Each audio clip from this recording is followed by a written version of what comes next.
देखो फिर last time आपका व्यंजन चल रहा था और व्यंजन में आपका जो स्पर्शी व्यंजन है, वर्गीय व्यंजन है, ये आपने पढ़े थे। उसके बाद अंतस्थ व्यंजन आपने पढ़े थे और उसके बाद ऊष्म व्यंजन आपने पढ़े थे। मैंने आपको बोला था कि जो व्यंजनों की संख्या है वो आपका 33 है।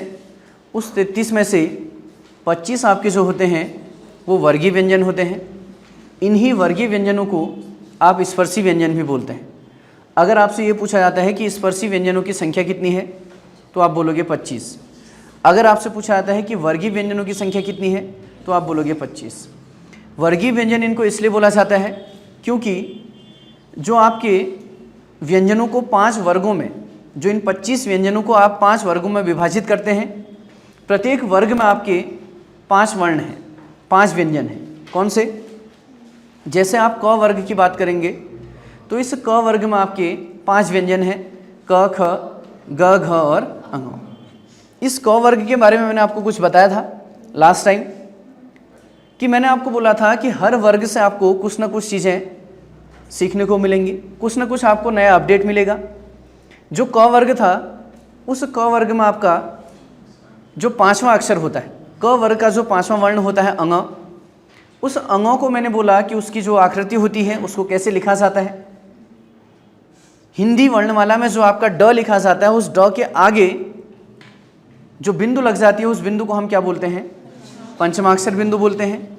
तो उस बिंदु को लगने की वजह से उसका जो उच्चारण होता है वो क्या होता है? अंग होता है। तो क वर्ग में कुल कितने वर्ण होंगे? 5। उसके बाद तुमने अगले वर्ग की बात की थी और अगला जो वर्ग है वो आपका कौन सा है? च वर्ग। च वर्ग में मैंने आपको पढ़ाया था कि च, छ, ज, झ और य। इसमें मैंने आपको बोला था कि जो हिंदी का अमानक वर्ण है झ है, इस झ को मैंने आपको बोला था कि पुरानी किताबों में, पुराने ग्रंथों में उस झ को किस तरीके से लिखाया जाता था, ये मैंने आपको पुरानी वीडियो में बता दिया है। अगला, उसके बाद जो अगला वर्ग है वो आपका कौन सा वर्ग है? ट वर्ग। ट वर्ग में ट, ठ, ड, ढ और अण। यहाँ से इस वर्ग से मैंने आपको बोला था कि जो ड और ढ है, जो ड और ढ है, इस ड और ढ के नीचे अगर बिंदु लग जाती है तो इनको हम ड और ढ नहीं बल्कि क्या बोलते हैं? अडय और अढय बोलते हैं। और यही जो बिंदु होती है इस बिंदु को हम क्या बोलते हैं? ताड़नजात बिंदु बोलते हैं। तो जो ड और ढ है ये 2 गुण रखते हैं। जब बिंदु नहीं होगी तो ये ड और ढ होंगे, जब बिंदु लग जाएगी, ताड़नजात बिंदु लग जाएगी तो ये अडय और अढय हो जाएंगे। तो अगर आपसे क्वेश्चन पूछा जाता है कि ताड़नजात, हिंदी में ताड़नजात वर्णों की संख्या कितनी है तो आप 2 बोलोगे। उच्छिप्त व्यंजन भी इनको बोलते हैं, द्विगुण व्यंजन भी इनको बोलते हैं, फेंके हुए व्यंजन भी इनको बोलते हैं। किनको? ड के नीचे बिंदु और ढ के नीचे बिंदु, जिनका प्रोनाउंसिएशन, जिनको उच्चारित क्या किया जाता है? अडय और अढय से। उसके बाद अगला जो वर्ग है वो त वर्ग है, त, थ, द, ध, न। और मैंने आपको बोला था कि भाई किसी भी वर्ण को लिखते समय अगर आपका ऊपर बिंदु बन जाती है तो उस बिंदु के ऊपर से कभी भी शिरोरेखा रेखा नहीं जाती है। विसर्ग के ऊपर लाइन न जाने का, शिरोरेखा रेखा न जाने का कारण यही है। उसके बाद जो लास्ट वर्ग था वो कौन सा था? प वर्ग। और प वर्ग में भी आपके 5 वर्ण हैं। कौन से? प, फ, ब, भ और म। तो कितने वर्ग हैं? 5 वर्ग हैं। और प्रत्येक वर्ग में कितने वर्ण हैं? 5 वर्ण हैं। तो इसलिए वर्गीय व्यंजनों की संख्या कितनी है? 25 है। 5 गुणा 5 कितना? 25। उसके बाद इन्हीं वर्गीय व्यंजनों को स्पर्शी व्यंजन भी कहा जाता है। अब स्पर्शी व्यंजन भी आपके कितने हैं? 25 हैं। उसके बाद फिर मैंने आपको बोला था कि अंतस्थ व्यंजन, अंतस्थ व्यंजनों की संख्या कितनी है? 4। कौन कौन से होते हैं? य, र, ल और व। और फिर मैंने आपको बोला था कि ऊष्म व्यंजन, ऊष्म व्यंजन कितने होते हैं? 4। तो स, स, और ह। तो वर्गीय व्यंजनों की संख्या कितनी है? 25। अंतस्थ व्यंजनों की संख्या कितनी है? 4। ऊष्म व्यंजनों की संख्या कितनी है? 4। अगर आप इनको ऐड करते हैं तो कितना हो गया? 33। तो कुल व्यंजनों की संख्या कितनी है? 33 है। यहाँ तक की चर्चा हम पिछली क्लास में कर चुके थे। आज आपका इन व्यंजनों का वर्गीकरण आपने पढ़ना है।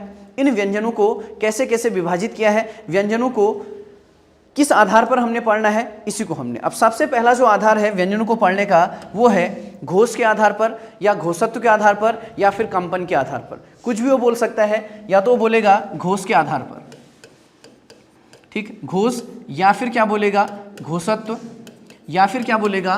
कंपन के आधार पर। घोष के आधार पर, घोषत्व के आधार पर, या फिर कंपन के आधार पर, या फिर कंपन के आधार पर। समझ पा रहे हैं? या तो वो बोलेगा घोष के आधार पर, या वो बोलेगा घोषक के आधार पर, या फिर वो बोलेगा कंपन के आधार पर। अब जो घोष के आधार पर या फिर घोषक के आधार पर या फिर कंपन के आधार पर जो व्यंजन है उनको हम कितने भागों में विभाजित करते हैं? 2 भागों में। अगर आपसे कोई पूछता है कि घोष के आधार पर व्यंजन कितने प्रकार के होते हैं, तो आप बोलोगे 2 प्रकार के। घोषत्व के आधार पर कितने प्रकार के होते हैं? 2 प्रकार के। या फिर कंपन के आधार पर कितने प्रकार के होते हैं? 2 प्रकार के। अब देखो क्यों बोला गया घोष, क्यों बोला गया घोषत्व, क्यों बोला गया कंपन। घोष का मतलब होता है कंपन, घोष का मतलब होता है कंपन, ठीक। अब देखो इस घोष के आधार पर जो 2 प्रकार के हैं, अब वो 2 प्रकार कौन से हैं? जिनमें से एक है आपका अघोष, एक है आपका अघोष और दूसरा है आपका सघोष। अब अघोष क्या होते हैं, सघोष क्या होते हैं, इनको समझना है। और अघोष में कितने व्यंजन हैं, सघोष में कितने व्यंजन हैं, अघोष में व्यंजन के साथ साथ स्वर कौन से हैं, या फिर सघोष में व्यंजन के साथ साथ स्वर कौन से हैं, इनको हमने पढ़ना है। समझ पा रहे हैं? तो पहला क्वेश्चन ये है कि घोष के आधार पर व्यंजन कितने, वर्ण कितने प्रकार के होते हैं? 2। एक होता है अघोष, एक होता है सघोष। समझ पा रहे हैं? घोष का मतलब क्या होता है? कंपन। अब देखो घोष का मतलब तो हो गया कंपन, और साथ में क्या लगा है? उपसर्ग। और जहां पर भी उपसर्ग लगता है तो इसका मतलब क्या अर्थ होता है? नहीं का अर्थ होता है। इसका मतलब ये हो गया कि जिन वर्णों को उच्चारित करते समय, जिन वर्णों को उच्चारित करते समय जो कंपन है या तो वो नहीं होता है या फिर कंपन कम होता है। क्या होगा? जिन वर्णों को उच्चारित करते समय कंपन या तो कम होगा या फिर होगा ही नहीं, उन्हें हम क्या बोलेंगे? अघोष वर्ण बोलेंगे। और सघोष का मतलब, घोष का मतलब होगा कंपन और सौ का मतलब साथ में। घोष का मतलब होगा कंपन और सौ का मतलब होगा साथ में। इसका मतलब हो गया कंपन के साथ। मतलब जिन वर्णों को उच्चारित करते समय क्या होता है? कंपन होता है, उन्हें हम क्या बोलते हैं? सघोष बोलते हैं। क्लियर हो गया? तो अब अघोष कितने हैं, सघोष कितने हैं, पहले इनको समझना है। अब अघोष क्या है? देखो अघोष जो होते हैं वो प्रत्येक वर्ग के, कौन कौन से वर्ण अघोष होते हैं? प्रत्येक वर्ग के पहले और प्रत्येक वर्ग के दूसरे, प्रत्येक वर्ग का पहला और दूसरा। अब देखो प्रत्येक वर्ग का पहला और दूसरा बोल दिया। अब बताओ कितने वर्ग होते हैं? इससे पहले मैंने आपको पढ़ा चुका है। कितने वर्ग होते हैं? 5। कितने वर्ग होते हैं? 5। एक कौन सा होता है? क वर्ग। एक कौन सा होता है? च वर्ग। एक कौन सा होता है? ट वर्ग। एक कौन सा होता है? त वर्ग। एक कौन सा होता है? प वर्ग। तो क वर्ग का पहला दूसरा क और ख, च वर्ग का पहला दूसरा च और छ, ट वर्ग का पहला दूसरा ट और ठ, त वर्ग का पहला दूसरा त और थ, प वर्ग का पहला दूसरा प और फ। तो कितने वर्ग हैं? 5। हर वर्ग से कितने लिए हैं? 2। तो इसका मतलब 5 गुणा 2 कितने हो गए? 10। और साथ में प्रत्येक वर्ग का पहला दूसरा तो हो गया, और साथ में एक आपका जो तालव्य स्व होता है, एक आपका जो मूर्धन्य स्व होता है और एक आपका जो दंत्य स्व होता है, ये सारे किसके अंदर आते हैं? अघोष वर्ण के अंदर आते हैं। तो अघोष वर्णों की संख्या कितनी है? 13। कैसे 13? प्रत्येक वर्ग का पहला दूसरा। कितने वर्ग होते हैं? 5। एक वर्ग से कितने हैं? 2। तो 5 वर्ग से कितने हो जाएंगे? 5 गुणा 2 कितने? 10। एक 111, दूसरा 112, तीसरा 113। तो अघोष वर्णों की संख्या कितनी है? 13। क्लियर? अब देखो कुल वर्ण कितने हैं? मैंने आपको बोला कि व्यंजनों की संख्या कितनी है? 33। स्वरों की संख्या कितनी है? 11। 33 और 11 कितना हो गया? 44। तो इन्हीं 44 का आपने वर्गीकरण पढ़ना है। क्यों? क्योंकि जब मैंने आपको स्वर पढ़ाए थे, तो उस समय मैंने आपको यह भी बोला था कि स्वरों का जो वर्गीकरण अघोष और सघोष के आधार पर है, स्वरों का जो वर्गीकरण अल्पप्राण और महाप्राण के आधार पर है, उसको हम बाद में एक साथ पढ़ेंगे, बोला था। ठीक। तो अब यहाँ पे हम व्यंजनों के वर्गीकरण के साथ साथ स्वरों का भी वर्गीकरण पढ़ रहे हैं, मतलब सारे वर्णों का वर्गीकरण पढ़ रहे हैं। तो यहाँ पे देखो अघोष वर्ण कौन से होते हैं? अघोष वर्ण में प्रत्येक वर्ग का पहला और दूसरा और साथ में श, स और स। कितने हो गए? 13 हो गए। अब बचे हुए देखो टोटल कितने वर्ण थे? 44। कितने हो गए? 13। बच कितने गए? 31। ये सारे किस में होंगे? सघोष में। अब कौन से सघोष में होंगे? एक तो प्रत्येक वर्ग का, एक तो क्या होगा? प्रत्येक वर्ग का तीसरा, चौथा और पांचवा। प्रत्येक वर्ग का तीसरा, चौथा, पांचवा और साथ में य, र, ल, व और ह। ठीक है। तो प्रत्येक वर्ग का तीसरा, चौथा, पांचवा। कुल कितने वर्ग हैं? 5। एक वर्ग से कितने ले लिए? 3। 5 वर्ग से कितने हो जाएंगे? 15। फिर क्या होगा? य, फिर क्या होगा? र, फिर क्या होगा? ल, फिर क्या होगा? व, फिर क्या होगा? ह।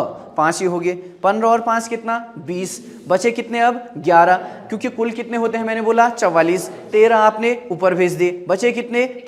31, 13 ऊपर भेज दिए, 31 बचे। 31 में से ये कितने हो गए? 20 हो गए। बचे कितने? 11। वो 11 कौन बचे? स्वर। तो साथ में क्या हो जाएगा? सभी स्वर। साथ में क्या हो जाएगा? सभी स्वर। क्लियर? क्लियर? अगर आपसे कोई पूछता है कि घोष के आधार पर वर्ण कितने प्रकार के होते हैं, तो आप क्या बोलोगे? 2, एक अघोष और एक सघोष। अघोष का मतलब बिना कंपन के, सघोष मतलब कंपन के। अघोष वर्ण कितने होते हैं? 13। कौन कौन से? प्रत्येक वर्ग का पहला और दूसरा। कितने वर्ग हैं? 5। एक वर्ग से कितने ले लिए? 2। 5 वर्ग से कितने हो जाएंगे? 5 गुणा 2 कितना? 10। और साथ में श, स और स। 10 और 3 कितना? 13 हो गए। उसके बाद बचे क्या? सघोष। सघोष में क्या आ जाएंगे? प्रत्येक वर्ग का तीसरा, चौथा, पांचवा। कितने वर्ग हैं? 5। एक वर्ग से कितने? 3। 5 गुणा 3 कितना? 15। बचे कौन से? य, र, ल, व और ह। और साथ में कौन से? सभी स्वर। कितने हो गए? 31। क्लियर? क्लियर हो गया? इतना समझ में आ गया? ठीक। उसके बाद तो ये था आपका घोष के आधार पर, घोषत्व के आधार पर या फिर कंपन के आधार पर। अभी देखो, जब हम विसर्ग संधि पढ़ेंगे, उस विसर्ग संधि के 3 प्रकार होते हैं। एक होता है ऋत्व विसर्ग संधि, एक होता है उत्व विसर्ग संधि और एक होता है सत्व विसर्ग संधि। अब देखो, ये जो सत्व विसर्ग संधि होती है ये पूरा अघोष के नियम में लगती है, और ये जो ऋत्व और उत्व विसर्ग संधि होती है ये पूरा किस में लगती है? सघोष में। ठीक, मैंने बोला आगे जब हम विसर्ग संधि पढ़ेंगे, विसर्ग संधि के प्रकार होते हैं ऋत्व विसर्ग संधि, उत्व विसर्ग संधि और सत्व विसर्ग संधि। अब जो ऋत्व विसर्ग संधि और उत्व विसर्ग संधि होती है ये पूरा किससे लगती है? सघोष के नियम से। और जो सत्व विसर्ग संधि होती है वो किसके लगती है? अघोष के नियम से। ठीक, इसकी चर्चा हम जब संधि चलेगा इसके बाद वहां पे करेंगे। इतना क्लियर हो गया? समझ गए हैं? अगला जो वर्गीकरण है, वर्णों का जो अगला वर्गीकरण है वो है प्राणत्व के आधार पर या मुंह से निकलने वाली प्राणवायु के आधार पर। ठीक है, किसके आधार पर? या तो हम बोलेंगे प्राणत्व के आधार पर, प्राणत्व या फिर प्राणवायु के आधार पर, या फिर प्राणवायु के आधार पर, प्राणवायु के आधार पर, प्राणवायु के आधार पर। तो अगर आपसे पूछता है कि प्राणत्व के आधार पर वर्ण कितने प्रकार के होते हैं, या फिर प्राणवायु के आधार पर कितने प्रकार के होते हैं, या फिर मुंह से निकलने वाली प्राणवायु के आधार पर कितने प्रकार के होते हैं, तो आप बोलोगे कितने प्रकार के होते हैं? 2 प्रकार के। और कौन कौन से 2 प्रकार हैं? जिनमें से एक है आपका कौन सा? अल्प प्राण। एक क्या है आपका? अल्प प्राण, और दूसरा है आपका क्या? महाप्राण। एक है आपका अल्प प्राण और दूसरा है आपका महाप्राण। समझ गए? इतना क्लियर हो गया? अगर आपसे कोई पूछता है कि अल्प प्राण कौन कौन से हैं, तो आप क्या बोलोगे? अल्प प्राण में क्या क्या बोलोगे? अल्प प्राण, अगर आपसे कोई अल्प प्राण पूछता है तो उसमें आप बोलोगे प्रत्येक वर्ग का पहला, तीसरा, पांचवा और साथ में अंतस्य और साथ में सभी स्वर। अब ध्यान सुनना, मैंने क्या बोला? मैंने बोला अगर आपसे कोई अल्प प्राण पूछता है तो अल्प प्राण में आप क्या बोलोगे? प्रत्येक वर्ग का पहला, प्रत्येक वर्ग का तीसरा, प्रत्येक वर्ग का पांचवा और साथ में अंतस्थ्य। अंतस्थ्य क्या? व्यंजन। और अंतस्थ्य व्यंजन कौन से होते हैं? य, र, ल और व। और साथ में क्या आ जाएंगे? सभी स्वर। साथ में क्या आ जाएंगे? सभी स्वर। इतना समझ गए? क्लियर हो गया है? अगर आपसे कोई पूछता है कि प्राणत्व के आधार पर वर्ण कितने प्रकार के होते हैं, क्या बोलोगे? 2। एक आपका अल्प प्राण, एक आपका महाप्राण। अगर आपसे पूछता है कि प्राणवायु के आधार पर वर्ण कितने प्रकार के होते हैं, तो आप क्या बोलोगे? 2। एक बोलोगे अल्प प्राण, एक बोलोगे महाप्राण। अब अल्प प्राण में कौन कौन से होते हैं? प्रत्येक वर्ग का पहला, तीसरा और पांचवा। तो एक वर्ग से हमने कितने ले लिए? 3। कुल वर्ग कितने होते हैं? 5। तो 5 गुणा 3 कितना हो गया? 15। और साथ में क्या हो गया? अंतस्थ्य। अंतस्थ्य कौन से होते हैं? य, र, ल और व। तो 15 और 4 कितना? 19। स्वर कितने होते हैं? 11। 19 और 11 कितना? 30। लेकिन कुल वर्ण कितने थे? 44। कितने बांट लिए हैं? 30। बचे कितने? 14। अब वो 14 कौन से बचे हैं? सुनो। प्रत्येक वर्ग का कौन सा? दूसरा, और साथ में कौन सा? चौथा, और साथ में क्या होंगे? ऊष्म व्यंजन। साथ में क्या होंगे? ऊष्म व्यंजन। ठीक, तो अब क्या हो जाएगा? ऊष्म व्यंजन। अब देखो, प्रत्येक वर्ग का दूसरा, चौथा, साथ में ऊष्म व्यंजन। तो प्रत्येक वर्ग का दूसरा, चौथा, एक वर्ग से कितने ले रहे हो? 2। 5 वर्ग से कितने लोगे, 5 गुणा 2 कितना 10, और साथ में कौन, उस व्यंजन, उस व्यंजन कौन से होते हैं, श श और ह, तो कितने हो गए 10 ये हो गए, 4 ये हो गए, कितने हो गए 14। समझ गए, समझ गए। तो 14 ये थे, 30 ये थे, कितने हो गए 44। क्लियर, समझ गए। तो क्या पढ़ा आपने, एक पढ़ा आपने कि घोष के आधार पर या फिर घोषत्व के आधार पर। घोष के आधार पर कितने प्रकार के, 2, एक था अघोष, एक था सघोष। अघोष में क्या थे, प्रत्येक वर्ग का पहला और दूसरा, और साथ में श स और स। तो 10 वो हो गए, 3 ये हो गए, कितने हो गए 13। उसके बाद आपने क्या पढ़ा, सघोष। सघोष में क्या था, प्रत्येक वर्ग का तीसरा, चौथा और पांचवा। तो एक वर्ग से 3, तो 5 वर्ग से कितने 15, 15 वो हो गए, य र ल व ह, 5 ये हो गए, 15 और 5 20। सारे स्वर, स्वर कितने हैं 11, 20 और 11 कितना 31 हो गया। अघोष और सघोष समझ गए। उसके बाद फिर आपका प्राण वायु के आधार पर या फिर प्राणत्व के आधार पर कितने प्रकार के, 2, एक था अल्प प्राण और एक था महाप्राण। अल्प प्राण में कौन से, प्रत्येक वर्ग का पहला, तीसरा और पांचवा। एक वर्ग से 3, तो 5 वर्ग से कितने हो गए, 5 गुणा 3 कितना 15 ये हो गए, और साथ में क्या था, अंतस्थ। अंतस्थ कौन से, य र ल और व। तो 15 वो थे, 4 ये थे, 15 और 4 कितना 19, और सभी स्वर 19 और 11 कितने हो गए 30 हो गए। वर्ण कितने थे 44, कितने हो गए 30, बचे कितने 14। वो किस में आएंगे, महाप्राण में। महाप्राण में क्या आ जाएगा, प्रत्येक वर्ग का पहला, प्रत्येक वर्ग का दूसरा और चौथा।